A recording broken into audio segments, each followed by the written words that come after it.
नमस्कार दोस्तों, स्वागत है आपका विकास इंस्टीट्यूट में एक बार फिर से। तो आज हम लेकर के आए हैं आपके लिए न्यू टॉपिक जिसका नाम है सिंपल इंटरेस्ट यानी कि साधारण ब्याज। तो ये दो टॉपिक्स ऐसे हैं जो आपस में कनेक्ट होते हैं। एक आपका सिंपल इंटरेस्ट है और एक आपका कंपाउंड इंटरेस्ट है। तो आप पहले पढ़ेंगे सिंपल इंटरेस्ट और फिर हम पढ़ाएंगे आपको कंपाउंड इंटरेस्ट यानी कि चक्रवृद्धि ब्याज। तो इससे पहले मैं आपको 4 चैप्टर कंप्लीट करवा चुका हूँ जिसमें मैंने आपको रेशियो प्रोपोर्शन पढ़ाया था, परसेंटेज पढ़ाया है एंड आपको प्रॉफिट एंड लॉस पढ़ाया है और आपको मैंने डिस्काउंट पढ़ाया है। तो अगर आपने ये चैप्टर नहीं देखे हैं या नहीं आपने क्लास ली है तो आप उनको क्लासेस का जरूर ले लें, क्योंकि यहाँ पर अरिथमेटिक मैथ चल रही है और अरिथमेटिक मैथ में हर चैप्टर एक दूसरे से कनेक्ट होता है। और मैं ऐसा मेथड मैंने आपको कराया है जो आप अगर शुरू में सीख लोगे रेशियो प्रोपोर्शन को तो आपके आगे के चैप्टर भी करने आसान हो जाएंगे। इसमें एक ही मेथड को हमने फॉलो किया है सारे चैप्टर में। ऐसा नहीं है कि हमने अलग अलग चैप्टर में अलग अलग फॉर्मूला लगाया हो या फिर हमने कोई अलग अलग कॉन्सेप्ट लगाए हो। हमने लॉजिकल मेथड पर हमने काम किया है और सभी पर लॉजिकल मेथड एक ही लग रहा है। तो आप इस लॉजिक मेथड को जरूर देखें और शुरू से सारे चैप्टर देखते रहें। ठीक है, तो शुरू करते हैं न्यू चैप्टर सिंपल इंटरेस्ट और साधारण ब्याज के साथ में। चलिए करते हैं शुभारंभ न्यू चैप्टर। देखिए सबसे पहले हम इसमें क्या देखेंगे। देखिए सिंपल इंटरेस्ट का आपको सबसे पहले समझना है इसका कॉन्सेप्ट क्या है। अगर आप इसका कॉन्सेप्ट नहीं समझ पाओगे तो आपको कुछ भी समझ में नहीं आएगा। तो देखिए सबसे मेन चीज है चैप्टर का कॉन्सेप्ट समझना, क्योंकि जब भी कोई चैप्टर में स्टार्ट करता हूँ उसका बहुत डीपली तरीके से मैं आपको इसका क्या बताता हूँ, मैं बताता हूँ इसका कॉन्सेप्ट क्या है यानी कि इसका इंट्रोडक्शन क्या है।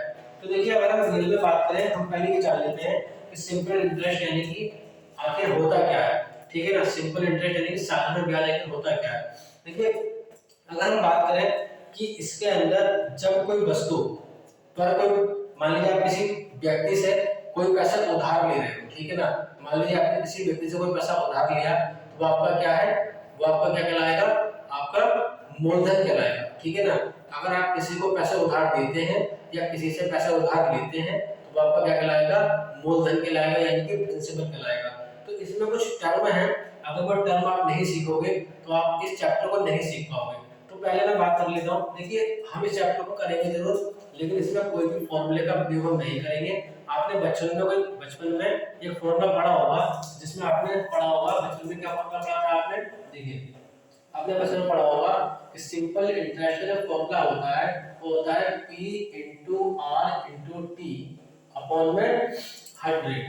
ठीक है ना, ये आपने सिंपल फॉर्मूला पढ़ा होगा कि मूल साधारण ब्याज के बराबर होता है। हिंदी में अगर हम बात करें साधारण ब्याज का, अगर हम फॉर्मूले की बात करें साधारण ब्याज का फॉर्मूला होता है मूलधन, ठीक है ना, इनटू दर इनटू समय अपॉन में 100। ठीक है ना, ये आपका फॉर्मूला सिंपली आपने बच्चों में पढ़ा होगा, 8वीं क्लास में पढ़ा होगा, 7वीं क्लास में पढ़ा होगा और आप बचपन से इस तरीके के फॉर्मूले को पढ़ते आ रहे हो कि साधारण ब्याज का फॉर्मूला क्या होता है यानी कि सिंपल इंटरेस्ट का फॉर्मूला क्या होता है, P into R into T, P यानी कि principal, R into rate, T into time and upon में 100। ठीक है ना, या हिंदी में बात करें तो साधारण ब्याज बराबर मूलधन इनटू दर इनटू समय अपॉन में 100।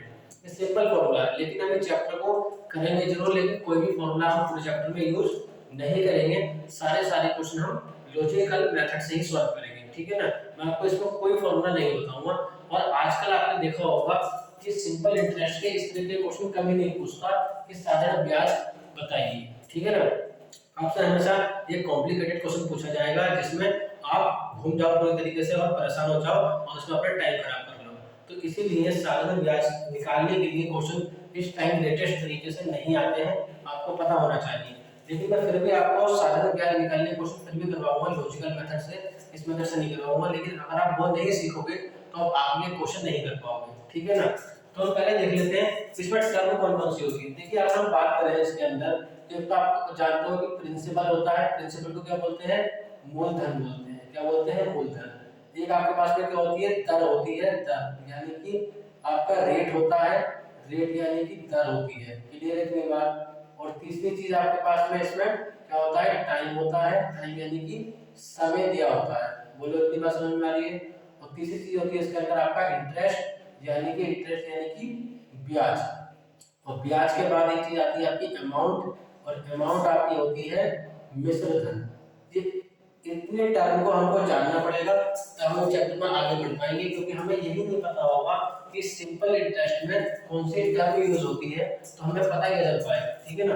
तो एक आपके पास में प्रिंसिपल की बात करेंगे, समझेंगे प्रिंसिपल क्या होता है, आपका रेट की बात करेंगे यानी कि दर क्या होती है, और आपके पास में टाइम क्या होता है, समय की बात करेंगे, और ब्याज क्या होता है इसकी बात करेंगे, एंड अमाउंट क्या होता है इसकी बात करेंगे, अमाउंट यानी कि मिश्र धन।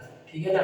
तो देखिए अगर हम यहाँ बात करें इसकी कि यहाँ पर प्रिंसिपल क्या होता है, देखिए प्रिंसिपल होता है जैसे मान लीजिए आपने किसी व्यक्ति को क्या करें 30,000 रुपए उधार दी, कुछ भी आप ले लो जो आपका मन करे, 30,000 20,000 50,000 जो आप ले लो, लेकिन मैं आपको एग्जाम्पल ये बता रहा हूँ कि आपने किसी व्यक्ति को कितने रुपए उधार दिए, 30,000 रुपीज आपने उधार दिए किसी भी व्यक्ति को। तो जो आपने पैसा उधार दिया है 30,000 रुपए, वो क्या है आपका मूलधन है यानी कि प्रिंसिपल होगा, यानी कि या किसी को दे उधार या किसी से ले उधार, वही क्या है आपका प्रिंसिपल है, वही आपका मूलधन है। अब मान लीजिए कि आपने ये जो पैसा दिया है, ये जो पैसा दिया है 10% ब्याज की दर पर दिया है।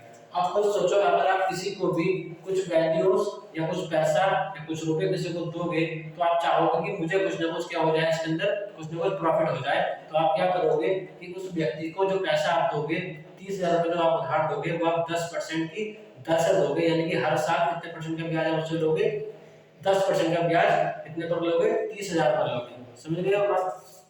तो देखिए ऐसा होता है कि अब साधारण ब्याज की खास बात क्या होती है, इस एक होता है साधारण ब्याज और एक होता है आपका चक्रवृद्धि ब्याज। तो साधारण ब्याज में और चक्रवृद्धि ब्याज में अंतर ये होता है कि साधारण ब्याज जो एक बार में तय हो गया आपका कि आपको एक साल में, मान लो कि एक साल में किसी व्यक्ति को आपने 30,000 उधार दिए और उस पर 10% का ब्याज ले रहे हो उस व्यक्ति से, तो हर साल आपको कितने परसेंट का ब्याज दिया जाएगा, 10%, यानी पहले साल 10% का, दूसरे साल 10% का, तीसरे साल 10% का। वो डिपेंड करता है कि आप वो राशि कितने टाइम के लिए उधार दे रहे हो या ले रहे हो।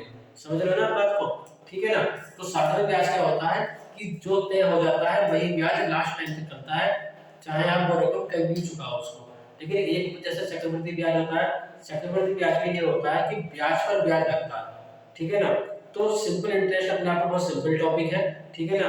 अगर हार्ड क्वेश्चन अगर आपको देखने को मिलेंगे तो आपको देखने को मिलेगा चक्रवृद्धि ब्याज में। तो सिंपल टॉपिक काफी आसान है, लेकिन फिर भी आपको करना पड़ेगा। अगर आप सिंपल इंटरेस्ट को अच्छे से कर लोगे तो भी आप चक्रवृद्धि ब्याज को अच्छे से समझ पाओगे। देखिए बाकी मैं बात कर रहा था कि जैसे मान लीजिए आप किसी व्यक्ति को 30,000 रुपए उधार देते हो 10% की दर से। कितने परसेंट की दर से, 10% की दर से। तो हम ये मान लें कि अब आप किसी को अगर पैसे दोगे तो कुछ समय के लिए तो दोगे। मान लिया कि आपने वो समय रखा है 3 साल, यानी कि आपने किसी व्यक्ति को 30,000 रुपए उधार दिए और 10% प्रति वर्ष की दर से, यानी कि प्रति वर्ष का मतलब समझते हो, प्रति वर्ष की दर से आपने उधार दिए, यानी कि इंग्लिश में अगर हम बात करें तो पर एनम से, यानी कि प्रति वर्ष की दर से आपने उधार दिए। कब तक के लिए, 3 साल तक के लिए दिए। तो आप ये देखो कि 30,000 का अगर आप 10% निकालोगे तो कितना आ जाएगा, 3,000 आ जाएगा। ठीक है। यानी कि हर साल अगर आप उसको उधार देते हो 30,000 रुपए 10% की दर से 3 साल के लिए, तो हर साल कितना ब्याज आपको देगा, 3,000 रुपए ब्याज देगा। और 3 साल का टोटल ब्याज कितना हो जाएगा आपका, कितना हो जाएगा 9,000। यानी कि आपको जब आपको 3 साल का पैसे लौटाएगा तो 30,000 भी लौटाएगा ही लौटाएगा। ठीक है ना। और 9,000 और लौटाएगा, तो कितना लौटा देगा, टोटल कितना लौटा देगा, यानी कि इसमें ब्याज कितना का लगेगा, 9,000 का। ठीक है। ब्याज कितने का लगा, 9,000 का। यानी कि 1 साल का ब्याज कितना होगा, 3,000, 2 साल का 6,000 और 3 साल का 9,000। यानी कि ब्याज जो देगा आपको टोटल कितने लौटा कर देगा, 9,000। और मिश्र धन यानी कि जब वो लौटा करके आपको देगा तो साथ में जो आपने मूलधन उसको दिया था वो भी साथ में देगा और आपको ब्याज भी साथ में देगा। तो कितना दे देगा लौटा करके, 39,000 रुपए। कितना देगा, 39,000 रुपए देगा। और ये जो आपको देखिए एक बात ध्यान रखना, जो आपका मिश्र धन बनता है, इधर देख लीजिए, जो आपका मिश्र धन यानी कि जो अमाउंट है वो आपका बनता है ब्याज प्लस मूलधन से। किससे बनता है, ब्याज प्लस मूलधन से। यानी कि यहाँ पर जो आपको 39,000 रुपए वापस आ रहे हैं, इसमें आपका ब्याज तो आ ही रहा है और साथ में आपने जो मूलधन उसको दिया था वो भी साथ में आ रहा है। तो यानी कि आपको ये बात समझ में आ गई कि मूलधन और ब्याज मिलकर के क्या बनाता है, मिश्र धन यानी कि अमाउंट बनाता है। इतनी बात बताइए समझ में आई या नहीं आई। अगर इतनी बात समझ में आई तो बोलो हाँ, और नहीं आई तो वीडियो को दोबारा देखो, वरना आगे बढ़ते हैं। ठीक है ना। तो ये इतनी टर्म इसके अंदर है। अगर आपको ये समझ में आया हो, फिर से बता देता हूँ कि आपका जो मूलधन था, आपने कितना उधार दिया, 20,000 का उसको उधार दिया, कितने परसेंट के दर से, प्रति वर्ष 10% यानी पर एनम, और टाइम कितना 3 साल के लिए दिया। तो आप 3 साल का, आप 30,000 का अगर आप 10% निकालोगे तो 3,000 हो जाएगा, यानी कि 1 ईयर यानी 1 साल का जो ब्याज रहेगा वो कितना रहेगा, 3,000 रुपये रहेगा। 3 साल का निकालोगे तो कितना हो जाएगा आपका, 3,000 रुपये हो जाएगा, 9,000 रुपये हो जाएगा, और 30,000 प्लस 9,000 कितना हो जाएगा, 39,000। यानी कि वो मूलधन तो साथ में देगा ही, आपको ब्याज भी देगा, तो वो क्या बन जाएगा, मिश्र धन बन जाएगा। तो ब्याज और मूलधन मिलकर के क्या बनाते हैं, मिश्र धन बनाते हैं। ठीक है, आई होप कि आपको ये समझ में आया होगा। तो अब जितने भी टर्म आपकी आती रहेंगी, और बहुत शॉर्ट मेथड से, बहुत इजी मेथड से भी क्वेश्चन को करने वाले हैं, ताकि बिल्कुल भी क्या नहीं आए, प्रॉब्लम नहीं आए आपको भी, और आप अपना समय बचा पाओ। तो सिंपल इंटरेस्ट बहुत ही आसान टॉपिक है आपके लिए। तो चलते हैं, शुरू करते हैं, चलते हैं क्वेश्चनों की तरफ। ये था आपका कॉन्सेप्ट। ठीक है, अब कोई फॉर्मूला यूज नहीं करेंगे इसके अंदर, सारे ही क्वेश्चन हम लॉजिकल मेथड से करने वाले हैं। चलिए शुरू करते हैं। देखिए क्वेश्चन नंबर फर्स्ट, टाइम का।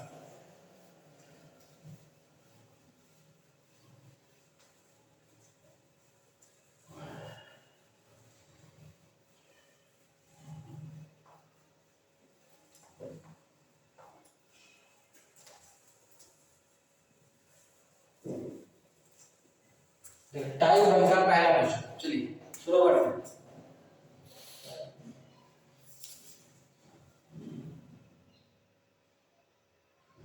देखिए टाइम वन का पहला क्वेश्चन बहुत आसान तरीके से करिए। आप बताइए इसका आंसर कितना आएगा, बोलिए बताइए। देखिए मैं आपको इसको बिल्कुल आसान मेथड से करवाऊंगा, लेकिन उससे पहले मैं आपको कुछ मेथड सिखाऊंगा जिसमें मैं आपको बताऊंगा कि आप इस क्वेश्चन को कितने कितने तरीकों से आप कर सकते हो। ठीक है ना, देखिए देखिए बोल रहे हैं 500 रुपए के मूलधन पर 3 वर्षों में 10% की दर से साधारण ब्याज क्या होगा। अभी मैंने इसका आपको कॉन्सेप्ट भी बताया था, बिल्कुल सेम तरीका बताया था। आप उससे कर सकते हो, अपने दिमाग में सॉल्व कर सकते हो, या आप उसको फॉर्मूला से कर सकते हो, लेकिन हम फॉर्मूला यूज करेंगे नहीं।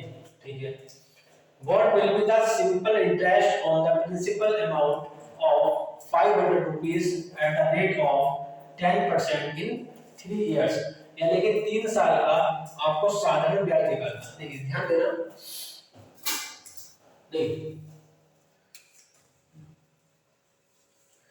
देखिए पहला तरीका क्या है क्वेश्चन करने का। पहला तरीका है इसका रेशियो मेथड, जो मैं रेशियो प्रोपोर्शंस के टाइम से बताता चला रहा हूं कि रेशियो प्रोपोर्शन का जो रेशियो मेथड है वो सबसे अच्छा मेथड माना जाता है। ठीक है ना, देखिए अगर मैं बात करूं रेशियो मेथड की, तो देखिए पहला मेथड क्या है।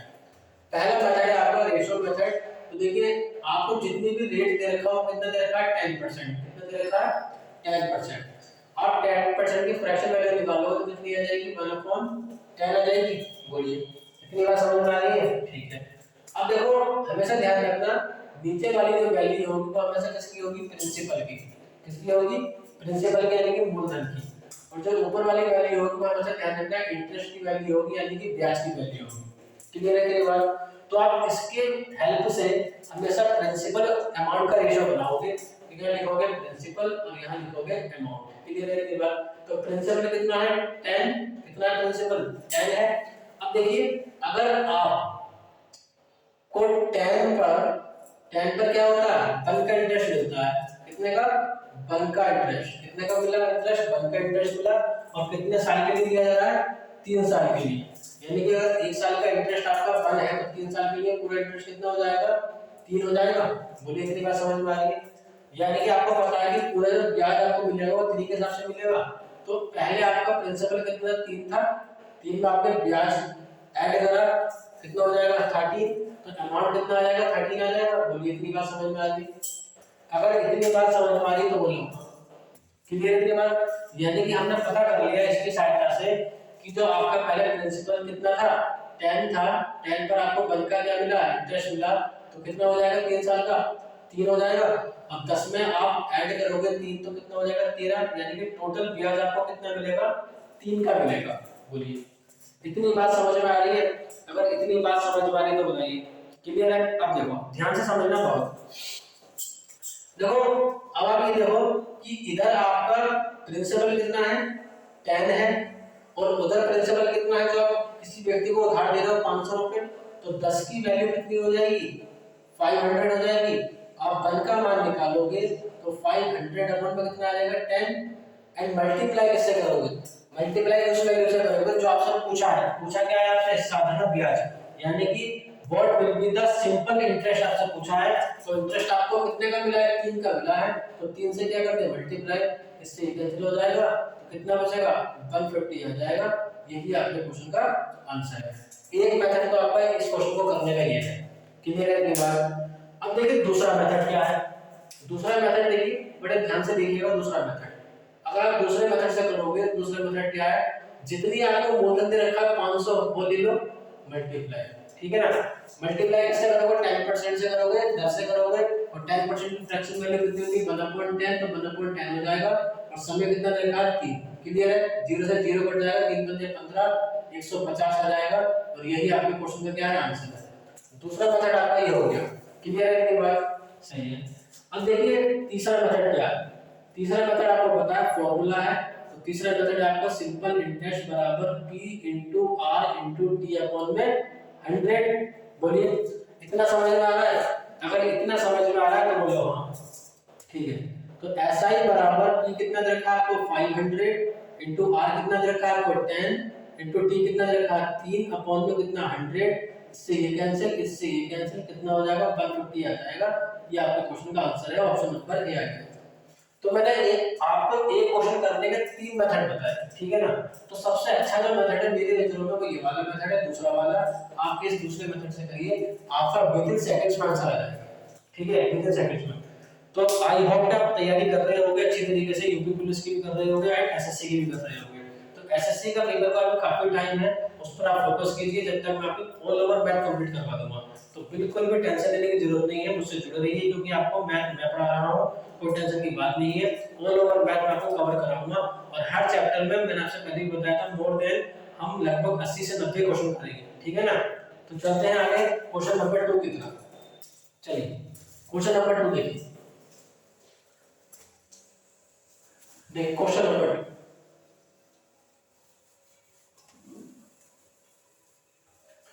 अब मैंने आपको बता दिया है, मैं आपको ये क्वेश्चन दूसरे वाले मेथड से कराने वाला हूं, ठीक है ना। देखिए क्वेश्चन नंबर 2 देखिए,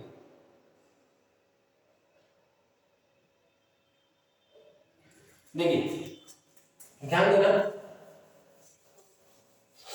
देखिए कह रहे हैं 1440 रुपए के मूलधन पर 3 वर्षों में 8% की दर से साधारण ब्याज क्या होगा। What will be the simple interest on the principal amount of 1440 at the rate of 8% in 3 years. देखिए आपको कितना दे रखा है 1440 इनटू रेट कितना दे रखा है 8%, तो 8 अपॉन में कितना आ जाएगा 100 आ जाएगा, एंड समय कितना दे रखा है 3 दे रखा है। 2 से 4 बार काट लो, 2 से 5 बार काट लो, ठीक है ना। आप और काट सकते हो 2 से 2 बार, 2 से 25 बार काट सकते हो। तो 400 आ जाएगा इनटू 2 अपॉन में 25 आ जाएगा इनटू 3। इसको आप कैलकुलेट कर ही लोगे, ठीक है ना। इतना तो आपसे कैलकुलेट करने आना ही चाहिए, क्लियर है मेरी बात।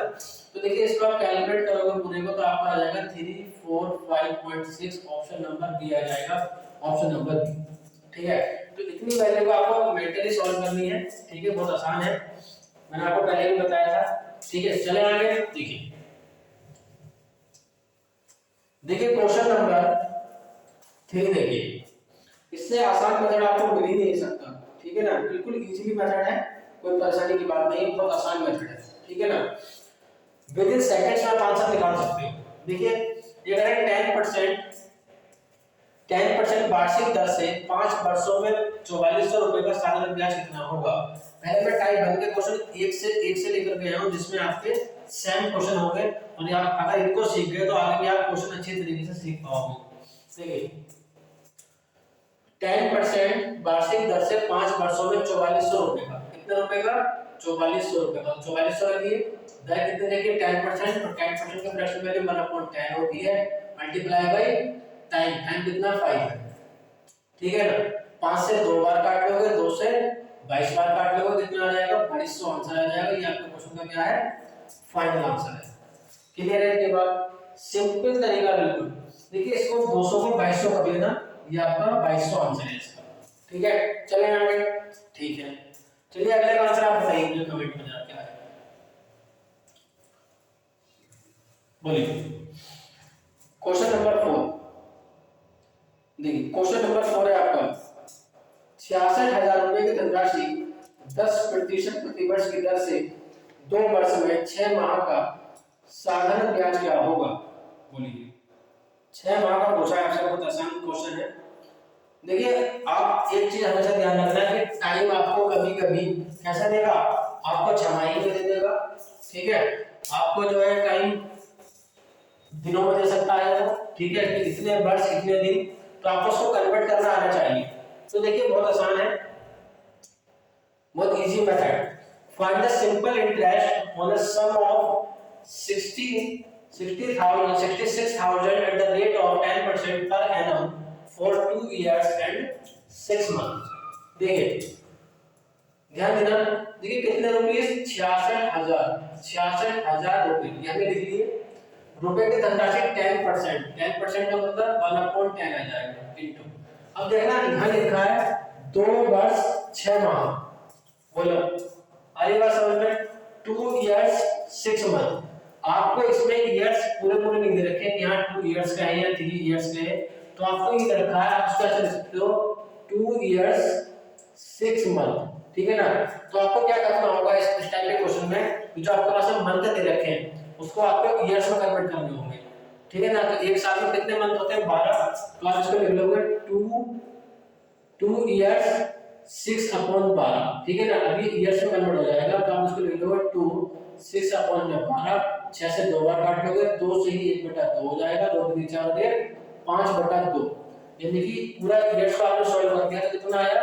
5/2 आ गया। तो मल्टीप्लाई कैसे कर दोगे? 5.2 से कर दोगे।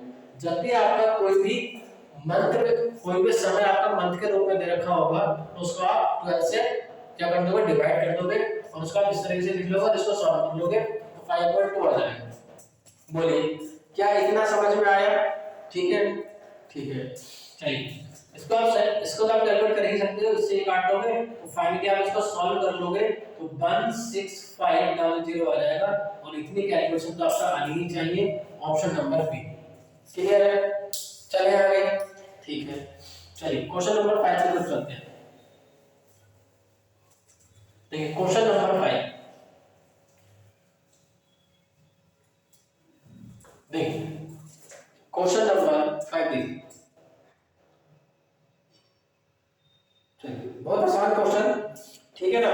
चलिए ये बोल रहे हैं कि 988 रुपए की राशि पर, ठीक है कितनी?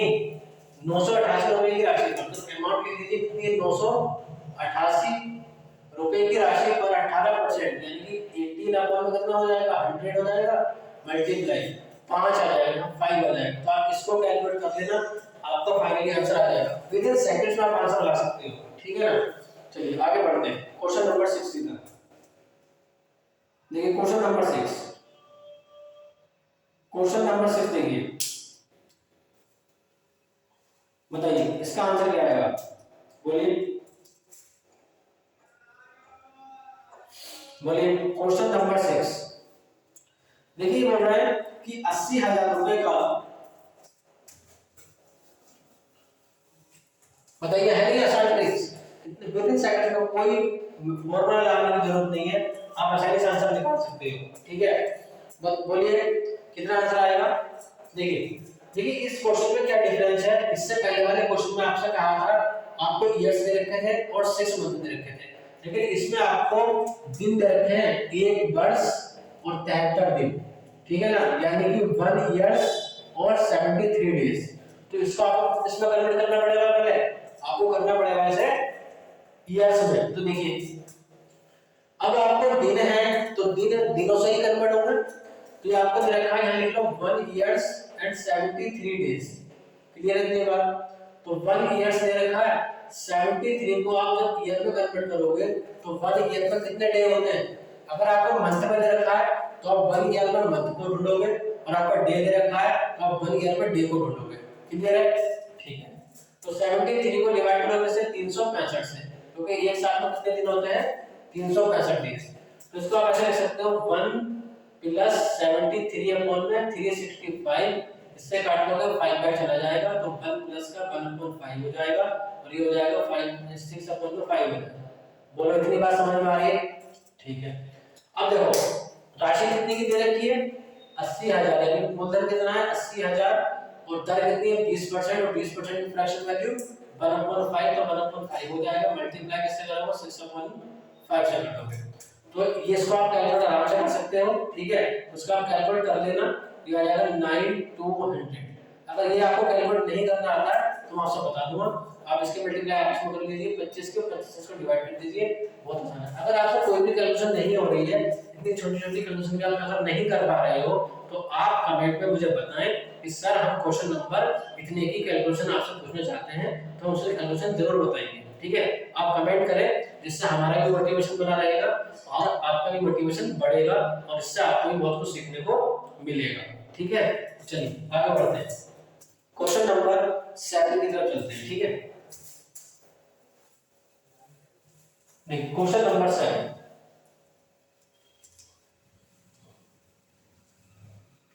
बहुत ही इजी ट्रिक है और ये बात ध्यान रखना कि जितने भी मैं आपको टाइप 1 में क्वेश्चन लेकर के आया हूं सारे के सारे सिंपल इंटरेस्ट निकालने का है, यानी साधारण ब्याज, ठीक है। इसमें आपको मैंने किसी क्वेश्चन में दर पूछी है या किसी में जो है टाइम पूछा है, केवल साधारण ब्याज हम इसको कैलकुलेट कर रहे हैं, ठीक है ना। सही है। साधारण ब्याज में अलग-अलग तरीके के क्वेश्चन आपके सामने आए हैं, जिसमें किसी में समय दे रखा है, किसी में आपको दिन दे रखे हैं, किसी में आपको मंथ दे रखे हैं। तो मंथ से ईयर में कैसे कन्वर्ट करते हैं सही से समझ लें और दिनों को ईयर में कैसे कन्वर्ट करते हैं वो भी आप सही से समझ लें, तभी इतना क्वेश्चन इसलिए लेकर के आया हूं उसके, ताकि क्वेश्चन कहीं पर भी आप चूक ना जाए क्वेश्चन करने में, ठीक है। चलिए आगे बढ़ते हैं क्वेश्चन नंबर 7। देखिए ये बोल रहा है 2800 रुपए की राशि पर 6% प्रति वर्ष की दर से 5 वर्ष में देखिए क्या है, कुछ भी नहीं है क्वेश्चन में, क्या लिख लीजिए मूलधन कितना है 2800, ठीक है ना, 6% की दर से तो कितना हो जाएगा 3/50 आ जाएगी इसकी fraction value and multiply by कितना हो जाएगा आपको 5 हो जाएगा, तो इसको आपको कैलकुलेट करना है। क्लियर है? कैसे करोगे, देखो 6% दे रखा है, इसको 6 को प्रतिशत डालो तो 100 लगा दोगे, 2 से 3 बार काट दोगे, 2 से 50 बार काट दोगे तो कितना आ जाएगा 3/50 आ जाएगा। बोलिए समझ में आ रहा है? बोलो क्लियर है ना ये बात? बस इसको कैलकुलेट करना है आपको, इसको तो आप कर ही लोगे, देखो 0 से 0 काट लोगे, 5 से 5 काट लोगे तो 280 बचेगा, 3 बचेगा। क्लियर है ये बात? इसको आप कैलकुलेट कर लोगे, मल्टीप्लाई तो कर ही सकते हो, 840 आ जाएगा। ये आपके क्वेश्चन का फाइनल आंसर है। बोलिए आया समझ में, नहीं आया? समझ में आया तो बोलो हाँ, नहीं आया तो वीडियो को दोबारा देखो, क्या कर सकते हो, ठीक है ना। और ये नहीं कर सकते तो कमेंट करिए, ठीक है ना, कमेंट में बताइए कि सर हमें इस क्वेश्चन को दोबारा समझना है या इस क्वेश्चन की हमें कैलकुलेशन बताइए, हम आपको जरूर बताएंगे, ठीक है। क्योंकि हमारा लक्ष्य है कि आपका सिलेक्शन दिलवाना, आपका फाइनल सिलेक्शन दिलवाना, ताकि आपका फाइनली सिलेक्शन हो जाए और आपके सपने को साकार हो जाए, ठीक है। चलते हैं नेक्स्ट क्वेश्चन की तरफ। देखिए क्वेश्चन नंबर 8, क्वेश्चन नंबर 8 देखिए ये बोल रहे हैं कि 600 रुपए का 2 से ही 1/2 वर्ष में 4% वार्षिक ब्याज की दर से साधारण ब्याज कितना होगा।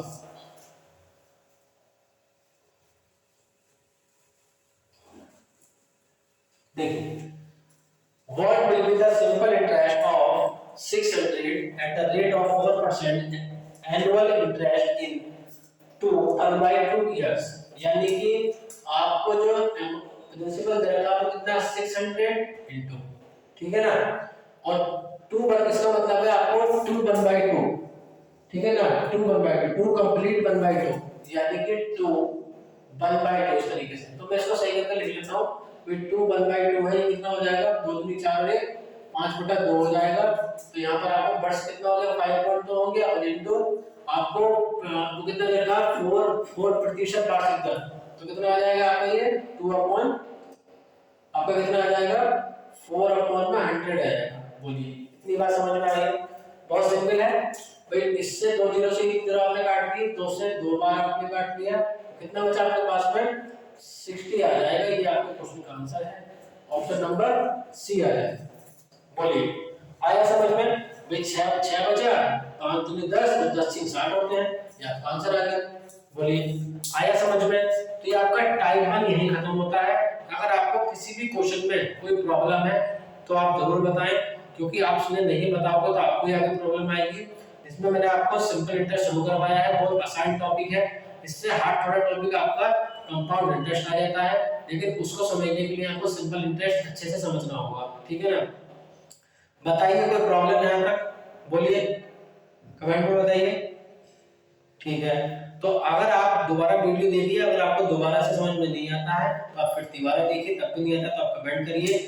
आई होप कि आपको समझ में आ जाएगा, ठीक है ना? तो अपने दृढ़ निश्चय को बनाए रखिए, अपने जो आपका मोटिवेशन है उसको बनाए रखिए, अपने सपनों को जो है हमेशा देखते रहिए और सपने हमेशा खुली आंखों से देखिए, ताकि आपके सपने साकार हो जाएं। क्योंकि कब तक तैयारी करोगे, क्योंकि जो है आपको पता है कि आपके पास में बहुत अच्छा मौका है सिलेक्शन लेने का। इस समय ये जो समय है, आपको पता है यूपी पुलिस का एग्जाम बहुत पास में है और आपका एसएससी का एग्जाम भी आने वाले हैं, तो उनको अपना लक्ष्य बना करके चलें और रेगुलरिटी जरूर बनाएं। अगर आप रेगुलरिटी नहीं बनाओगे तो सिलेक्शन की उम्मीद मत करना। सिलेक्शन की उम्मीद तभी हो पाएगी जब आप रेगुलरिटी बनाओगे। तो रेगुलरिटी बनाना बहुत जरूरी है अपने लक्ष्य को पाने के लिए। चाहे आप कम पढ़ें लेकिन रेगुलर जरूर पढ़ें। अगर आप रेगुलर नहीं पढ़ोगे तो आपका सिलेक्शन नहीं होगा, आपके स्कोर भी नहीं बढ़ पाएगा। तो स्कोर भी बढ़ाना है प्लस आपका सिलेक्शन भी होना है। तो ठीक है, पढ़ते रहिए, मुस्कुराते रहिए, हंसते रहिए। मिलते हैं आपसे नेक्स्ट वीडियो में और नेक्स्ट लेक्चर में और नेक्स्ट टॉपिक के साथ में, टाइप 2 के साथ में। तो आई होप कि आपको ये समझ में आया होगा। तो मिलते हैं आपसे, ठीक है? थैंक यू, धन्यवाद।